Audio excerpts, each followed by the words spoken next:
ମେଘମାଳରେ ଶୀଘ୍ର ଆଗମନ କରୁଥିବା ଆମ୍ଭମାନଙ୍କ ପ୍ରଭୁ ଯୀଶୁଖ୍ରୀଷ୍ଟଙ୍କର ଅତି ପବିତ୍ର ଓ ବହୁମୂଲ୍ୟ ନାମରେ ଆପଣ ସମସ୍ତଙ୍କୁ ଆଉ ଗୋଟିଏ ନୂତନ ପ୍ରସଙ୍ଗରେ ପୁନର୍ବାର ମୁଁ ସ୍ୱାଗତ କରେ। ସ୍ୱର୍ଗର ପରମେଶ୍ୱର ପ୍ରତିଦିନ ତାହାଙ୍କ ବାକ୍ୟ ଦ୍ୱାରା ଆମ୍ଭମାନଙ୍କୁ କଥା ହେଉଅଛନ୍ତି। ନୂଆ ନୂଆ ପ୍ରସଙ୍ଗ ମାଧ୍ୟମରେ ଆମ୍ଭମାନଙ୍କୁ ସେ ଉତ୍ସାହିତ କରୁଅଛନ୍ତି। ସେଥିପାଇଁ ମୁଁ ପ୍ରଭୁଙ୍କୁ ହୃଦୟ ସହିତ ଧନ୍ୟବାଦ ଦିଏ। ଆପଣମାନଙ୍କୁ ମଧ୍ୟ ମୁଁ ଧନ୍ୟବାଦ ଦିଏ। ଆପଣମାନେ ଆମର ଏହି ସାମୁଏଲ ଖରା ୟୁଟ୍ୟୁବ ଚ୍ୟାନେଲରେ ପ୍ରସାରିତ ହେଉଥିବା ପ୍ରତ୍ୟେକ ସନ୍ଦେଶକୁ ନିୟମିତ ଶୁଣୁଛନ୍ତି, ଦେଖୁଛନ୍ତି। ଲାଇକ୍ ସେୟାର କମେଣ୍ଟ ମାଧ୍ୟମରେ ଆପଣମାନେ ଆମ୍ଭମାନଙ୍କୁ ଉତ୍ସାହିତ କରୁଛନ୍ତି। ସେଥିପାଇଁ ମୁଁ ପ୍ରଭୁଙ୍କର ଗୌରବ କରେ। ପରମେଶ୍ୱର ଆପଣ ସମସ୍ତଙ୍କୁ ପ୍ରଚୁର ଭାବରେ ଆଶୀର୍ବାଦ କରନ୍ତୁ। ପ୍ରିୟ ପ୍ରଭୁଙ୍କ ଲୋକମାନେ, ଆସନ୍ତୁ ଆଜିର ପ୍ରସଙ୍ଗ ନିକଟକୁ ଯିବା। ଆଜି ଆମେ ଯେଉଁ ପ୍ରସଙ୍ଗରେ ପରମେଶ୍ୱରଙ୍କ ବାକ୍ୟରୁ ଧ୍ୟାନ କରିବା, ସେହି ପ୍ରସଙ୍ଗର ଶୀର୍ଷକ ହେଲା ଏହି ନୂଆ ବର୍ଷରେ ଆପଣ କିପରି ଉନ୍ନତ ହେବେ। ଆଜିର ପ୍ରସଙ୍ଗ ହେଲା ଏହି ନୂଆ ବର୍ଷରେ ଆପଣ କିପରି ଉନ୍ନତ ହେବେ। ଏହି ପ୍ରସଙ୍ଗରେ ପ୍ରଭୁଙ୍କ ବାକ୍ୟରୁ ଆମେ ଅଳ୍ପ ସମୟ ଧରି କଥାବାର୍ତ୍ତା ହେବା। ପ୍ରିୟ ପ୍ରଭୁଙ୍କ ଲୋକମାନେ, ଆମେ ସମସ୍ତେ ଇଚ୍ଛା କରୁ, ପ୍ରାର୍ଥନା କରୁ, ଚେଷ୍ଟା କରୁ ଉନ୍ନତ ହେବା ପାଇଁ। ପାରିବାରିକ ଜୀବନରେ ହେଉ, ମାଣ୍ଡଳିକ ଜୀବନରେ ହେଉ, ଆମମାନଙ୍କର ପଢ଼ା ଜୀବନରେ ହେଉ, ବିଜନେସରେ ହେଉ, ଚାକିରିରେ ହେଉ, ସବୁ କ୍ଷେତ୍ରରେ ଆମେ ଉନ୍ନତ ହେବା ପାଇଁ ଚେଷ୍ଟା କରୁ। କିନ୍ତୁ ଆମମାନଙ୍କର ଚେଷ୍ଟା, ପ୍ରାର୍ଥନା, ଅନେକ ଚେଷ୍ଟା କଲା ପରେ ମଧ୍ୟ ଅନେକ ସମୟରେ ଆମେ ବିଫଳ ହେଇଥାଉ। ଆଜି ବାକ୍ୟରୁ ମୁଁ ଆପଣମାନଙ୍କୁ କହିବା ପାଇଁ ଚାହେଁ ଯେ ପ୍ରକୃତରେ ପରମେଶ୍ୱରଙ୍କ ବାକ୍ୟ ଆମମାନଙ୍କୁ କ'ଣ କହେ ଯେ ଆମେ ଉନ୍ନତ ହେବା ପାଇଁ ହେଲେ ଆମକୁ କ'ଣ କରିବା ଆବଶ୍ୟକ ରହିଛି। ପ୍ରିୟମାନେ, ପରମେଶ୍ୱର ଏଥିପାଇଁ ତାହାଙ୍କର ପୁତ୍ର ଅର୍ଥାତ୍ ପ୍ରଭୁ ଯୀଶୁଖ୍ରୀଷ୍ଟଙ୍କୁ ଏହି ଧରାପୃଷ୍ଠକୁ ପଠାଇଲେ ଯେ ପ୍ରକାର ମନୁଷ୍ୟମାନେ ଉନ୍ନତ ହେବେ ଆତ୍ମିକ ଜୀବନରେ, ପାରିବାରିକ ଜୀବନରେ, ସେବା କାର୍ଯ୍ୟରେ, ପଢ଼ା ଲାଇଫରେ ଯେ ପ୍ରକାର ସେମାନେ ଉନ୍ନତ ହେବେ, ଏଥିପାଇଁ ସ୍ୱର୍ଗର ପରମେଶ୍ୱର ସେ ଏହି ଧରାପୃଷ୍ଠରେ ଆପଣାର ଏକମାତ୍ର ପୁତ୍ରଙ୍କୁ ସେ ପଠାଇଲେ। ପ୍ରିୟମାନେ, ଆସନ୍ତୁ ଆମେ ବାକ୍ୟରୁ ଦେଖିବା ଯେ ପ୍ରକୃତରେ ଆମକୁ ଏହି ନୂଆ ବର୍ଷରେ ଉନ୍ନତ ହେବାକୁ ହେଲେ ଆମକୁ କ'ଣ କରିବା ଆବଶ୍ୟକ ରହିଛି, ଆଉ ସେହି ପ୍ରଶ୍ନ ବା ସେହି ସମସ୍ୟାର ସମାଧାନ କ'ଣ ଅଟେ, ବାଇବଲ ଆମ୍ଭମାନଙ୍କୁ କ'ଣ କହେ। ଆପଣମାନେ ମୋ ସହିତ ପ୍ରଥମ ପିତର 5 ଅଧ୍ୟାୟକୁ ଆସିବେ। ପ୍ରଥମ ପିତର 5 ଅଧ୍ୟାୟ ତାର 6 ପଦରେ ଏ ପ୍ରକାର ଲେଖାଯାଏ, ଅତଏବ ଈଶ୍ୱରଙ୍କ ବଳବନ୍ତ ହସ୍ତ ତଳେ ଆପଣା ଆପଣାକୁ ନତ କର, ଯେପରି ସେ ତୁମ୍ଭମାନଙ୍କୁ ଯଥା ସମୟରେ ଉନ୍ନତ କରିବେ। ପ୍ରଭୁଙ୍କର ଗୌରବ ହଉ। ଏହା ସାଧୁ ପିତର ଲେଖୁଛନ୍ତି। ପିତର ଜଣେ କେଉଟ ଲୋକ ଥିଲେ, ସେ ମତ୍ସ୍ୟଜୀବୀ ଥିଲେ। ଆଉ ପରମେଶ୍ୱର ତାହାଙ୍କ ଜୀବନରେ ଉନ୍ନତ ଆଣିଦେଲେ, ତାହାଙ୍କୁ ଧୂଳିରୁ ଉଠାଇଲେ। ସେଥିପାଇଁ ତାହାଙ୍କର ସେ ଜୀବନର ଅନୁଭୂତିକୁ ନେଇ ସେ ଏହି ବାକ୍ୟ ଲେଖୁଛନ୍ତି ଯେ ତୁମେ ଉନ୍ନତ ହେବାକୁ ହେଲେ କ'ଣ କର, ପରମେଶ୍ୱରଙ୍କ ବଳବନ୍ତ ହସ୍ତ ତଳେ ନିଜକୁ ନତ କର। ପ୍ରିୟମାନେ, ଆମେ କେଉଁ ନିକଟରେ ବା କାହାଠାରେ ନିଜକୁ ନତ କରିବା କଥା ଆମେ ଅନେକ ସମୟରେ ଆମେ ଜାଣିନାହୁଁ। ପ୍ରିୟମାନେ, ଯେତେବେଳେ ଆମେ କୌଣସି ପରିସ୍ଥିତି ଦେଇ ଯାଉ, ସମସ୍ୟା ଦେଇ ଯାଉ, ଅଭାବ ଦେଇ ଯାଉ, ସେହି ସମୟରେ ଅନେକ ଭାଇ ଭଉଣୀମାନଙ୍କୁ ଦେଖିବେ ସରକାର ନିକଟରେ, ରାଜନେତା ନିକଟରେ ସେମାନେ ନିଜକୁ ନମ୍ର କରନ୍ତି, ନିଜକୁ ନତ କରନ୍ତି, ନିବେଦନ କରନ୍ତି। ଆଉ ସେହି ସ୍ଥାନରେ ସେମାନେ ସାନ ହୁଅନ୍ତି ଏବଂ ନିଜକୁ ନତ କରି କିଛି ପାଇବା ଆଶାରେ ସେମାନେ ନିଜକୁ ନମ୍ର କରନ୍ତି। ମାତ୍ର ପରମେଶ୍ୱରଙ୍କର ବଳବନ୍ତ ହସ୍ତ ତଳେ ସେମାନେ ନମ୍ର କରନ୍ତି ନାହିଁ।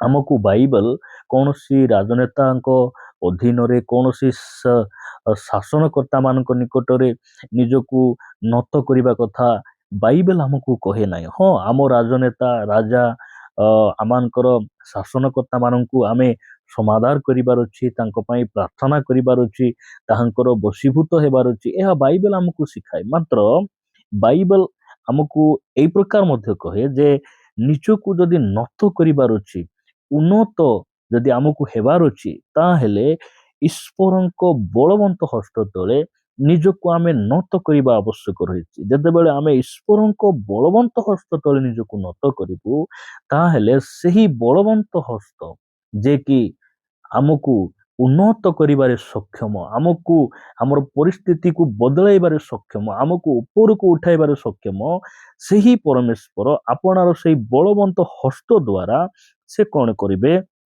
ଆମକୁ ଯଥା ସମୟରେ ଉନ୍ନତ କରିବେ। ପ୍ରିୟମାନେ, ଆପଣଙ୍କୁ ଲାଗୁଛି ମୋର ଆଉ କିଛି ଉନ୍ନତି ହେବ ନାହିଁ, ମୁଁ ଆଉ ଏଇ ପରିସ୍ଥିତିରୁ ବାହାରି ପାରିବି ନାହିଁ, ମୁଁ ଆହୁରି ମୋର ପରିସ୍ଥିତି କେବେ ବଦଳିବ ନାହିଁ, ଏହା ଯଦି ଆପଣ ଭାବୁଛନ୍ତି ଆପଣ ଭୁଲ ଭାବୁଛନ୍ତି। କାରଣ ଆପଣ ଯେଉଁ ପରମେଶ୍ୱରଙ୍କ ସେବା କରୁଛନ୍ତି ସେହି ପରମେଶ୍ୱର, ସେହି ଯୀଶୁ ଖ୍ରୀଷ୍ଟ ଆପଣଙ୍କର ସମସ୍ତ ପରିସ୍ଥିତିକୁ ବଦଳାଇବା ପାଇଁ ସେ ସକ୍ଷମ ଅଟନ୍ତି, ଆଉ ସେ ସାମର୍ଥ୍ୟ ଆଉ ବଳବାନ ପରମେଶ୍ୱର ଅଟନ୍ତି।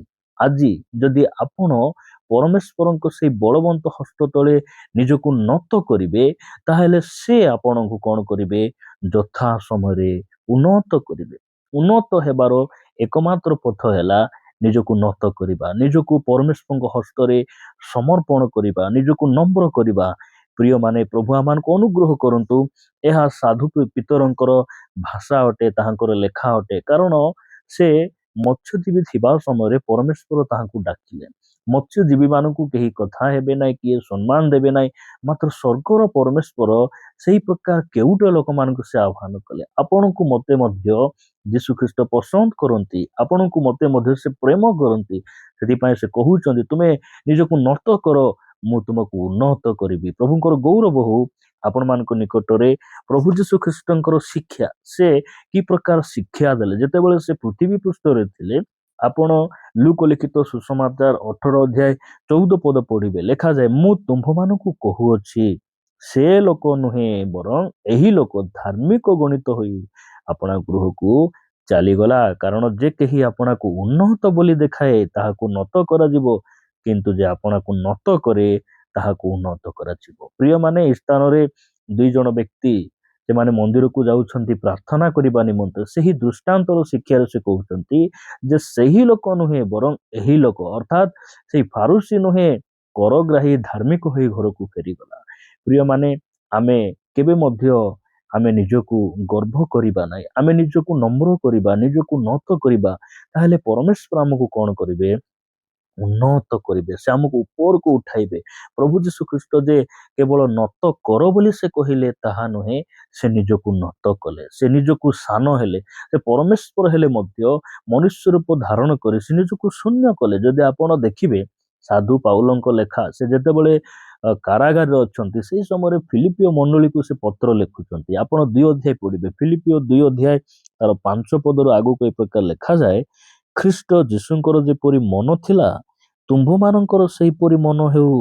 ପ୍ରଭୁ ଯୀଶୁଖ୍ରୀଷ୍ଟଙ୍କର ମନ କିପରି ଥିଲା? ପ୍ରିୟ ପ୍ରଭୁଙ୍କ ଲୋକମାନେ 6 ପଦ ପଢିବେ, ସେ ଈଶ୍ୱର ରୂପୀ ହେଲେ ହେଁ ଈଶ୍ୱରଙ୍କ ସହିତ ସମାନ ହୋଇ ରହିବା ନିଜ ନିମନ୍ତେ ଧରି ରଖିବାର ବିଷୟ ମନେ କଲେ ନାହିଁ, କିନ୍ତୁ ମନୁଷ୍ୟ ସଦୃଶ ହୋଇ ଦାସ ରୂପ ଧାରଣ କରି ଆପଣାକୁ ଶୂନ୍ୟ କଲେ। ସେ ନିଜକୁ ଶୂନ୍ୟ କଲେ, ନିଜକୁ ନତ କଲେ, ନିଜକୁ ସେ ଛୋଟ କଲେ, ନିଜକୁ ସେ ନମ୍ର କଲେ, ସେ ଶୂନ୍ୟ କଲେ। 8 ପଦ, ପୁଣି ମନୁଷ୍ୟ ଭାବରେ ଦେଖାଯାଇ ମୃତ୍ୟୁ ପର୍ଯ୍ୟନ୍ତ, ହଁ କୃଷିୟ ମୃତ୍ୟୁ ପର୍ଯ୍ୟନ୍ତ ଆଜ୍ଞାବହ ହୋଇ ଆପଣାକୁ ଅବନତ କଲେ। 9 ପଦରେ ଲେଖାଯାଏ, ଏହି କାରଣରୁ, କେଉଁ କାରଣରୁ?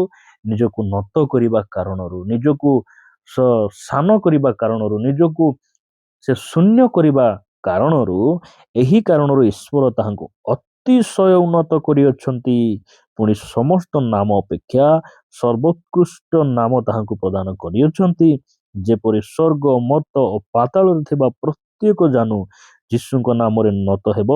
ପୁଣି ପିତା ଈଶ୍ୱରଙ୍କ ଗୌରବ ନିମନ୍ତେ ପ୍ରତ୍ୟେକ ଜିହ୍ବା ଯୀଶୁ ଖ୍ରୀଷ୍ଟ ପ୍ରଭୁ ବୋଲି ସ୍ୱୀକାର କରିବ। ପ୍ରଭୁଙ୍କର ସ୍ତୁତି ହେଉ, ପ୍ରଭୁଙ୍କ ନାମର ଗୌରବ ହେଉ। ପ୍ରିୟମାନେ, ଆଜି ଯଦି ସର୍ବୋଚ୍ଚରେ କାହାର ନାମ ଅଛି, ସେହି ନାମ ଯୀଶୁ ନାମ। ସେଇ ନାମ ସେ କେମିତି ପାଇଲେ?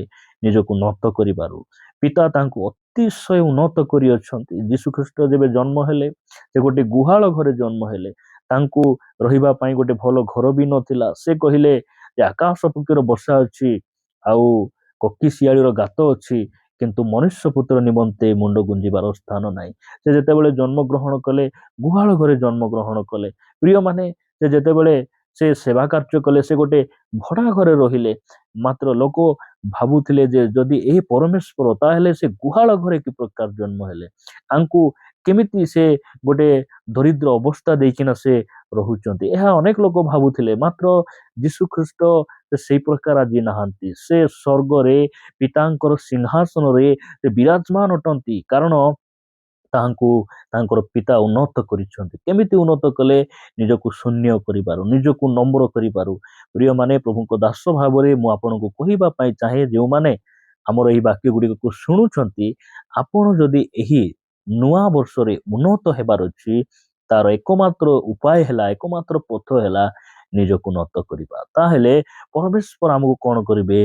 ଉନ୍ନତ କରିବେ। ପ୍ରଭୁ ଏହି ବାକ୍ୟ ଦେଇ ଆମ ସମସ୍ତଙ୍କୁ ପ୍ରଚୁର ଭାବରେ ଆଶୀର୍ବାଦ କରନ୍ତୁ। ଆସନ୍ତୁ ପ୍ରଭୁଙ୍କୁ ପଦେ ଧନ୍ୟବାଦ ଦେବା। ସ୍ୱର୍ଗୀୟ ପିତା, ଆମେ ତୁମକୁ ଧନ୍ୟବାଦ ଦେଉଛୁ ପ୍ରଭୁ, ଉନ୍ନତ ହେବାର ମାର୍ଗ ତୁମେ ଆଜି ଆମମାନଙ୍କୁ ତୁମ ବାକ୍ୟ ଦ୍ୱାରା ପ୍ରାଞ୍ଜଳ ଭାବରେ କହିଥିବାରୁ ଆମେ ତୁମ ନାମର ଧନ୍ୟବାଦ ପ୍ରଶଂସା କରୁଛୁ। ପ୍ରଭୁ, ଆମେ ଯଦି କୋଉଠି ଆମେ ଗର୍ବି ହେଇଛୁ, ନିଜକୁ ଆମେ ଦେଖାଇ ହେଇଛୁ, ପ୍ରଭୁ ତୁମେ ଆମମାନଙ୍କୁ ନମ୍ର କର, ନିଜକୁ ଉନ୍ନତ କର।